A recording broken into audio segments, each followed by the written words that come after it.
ഒരാളെ സ്നേഹിക്കുന്നു, അയാളെ ജീവനേക്കാൾ ഏറെ സ്നേഹിക്കുന്നു. പക്ഷെ ആ സ്നേഹം മറ്റേ ആൾ തിരിച്ചറിയുന്നില്ല. അങ്ങനെ ഒരു അവസ്ഥ വല്ലാത്തൊരവസ്ഥയായിരിക്കില്ല. പലരും വിഷമിക്കുന്നുണ്ടാവുക ആ ഒരവസ്ഥയിലൂടെ കടന്നു പോകുമ്പോൾ ആയിരിക്കില്ല. ഇതേ ഒരവസ്ഥ ഭാര്യ ഭർത്താക്കന്മാർക്കിടയിലാണ് വരുന്നതെങ്കിൽ ആ സ്നേഹം തിരിച്ചറിയാതെ പോകുന്നു. അതെന്തുകൊണ്ടാണ്? എല്ലാത്തിനും അതിൻ്റേതായിട്ടുള്ള ഭാഷകളുണ്ട്. അതേപോലെ സ്നേഹത്തിനുമുണ്ട് അതിൻ്റേതായ ഭാഷകൾ. പ്രധാനമായും സ്നേഹത്തിന് 5 ഭാഷകളുണ്ട്. അത് ഏതൊക്കെയാണ്? ഒന്നാമത്തേത് നല്ല വാക്കുകളാണ്. നമ്മുടെ നമ്മുടെ ഇണ നമ്മളോട് പെരുമാറുന്നത് അവർക്കറിയാവുന്ന രീതിയിലായിരിക്കും. അപ്പോൾ അതിന് നമ്മൾ നല്ല വാക്കുകൊണ്ട് അവരെ സന്തോഷിപ്പിക്കണം. രണ്ടാമത്തേത് സേവനം ചെയ്യണം. നമ്മൾ എന്തെങ്കിലുമൊക്കെ അവർക്ക് ചെയ്തു കൊടുക്കണം.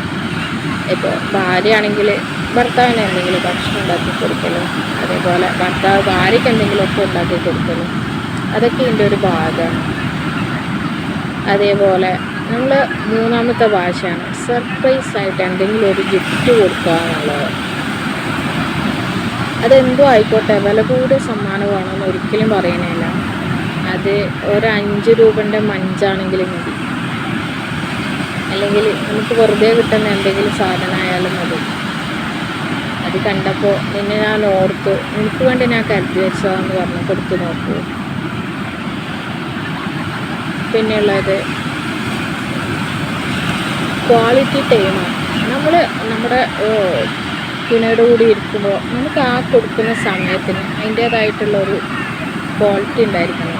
എന്താ വെച്ച് കഴിഞ്ഞാൽ നമ്മൾ ഒരുമിച്ചിരിക്കുമ്പോൾ പല ആൾക്കാരും കൂടുതൽ സമയം ഫോണിലോ അല്ലെങ്കിൽ വേറെ എന്തെങ്കിലും കാര്യത്തിലായിരിക്കും. ഒരുമിച്ചിരിക്കുമ്പോൾ അവർക്ക് പരസ്പരം പറയാനുള്ള കാര്യങ്ങൾ കേൾക്കാനും അതിനൊക്കെ നമ്മൾ എന്താക്കുക സമയം കൊടുക്കുക. പിന്നെയുള്ളത് അവസാനമായിട്ടുള്ളത് ടച്ചാണ്.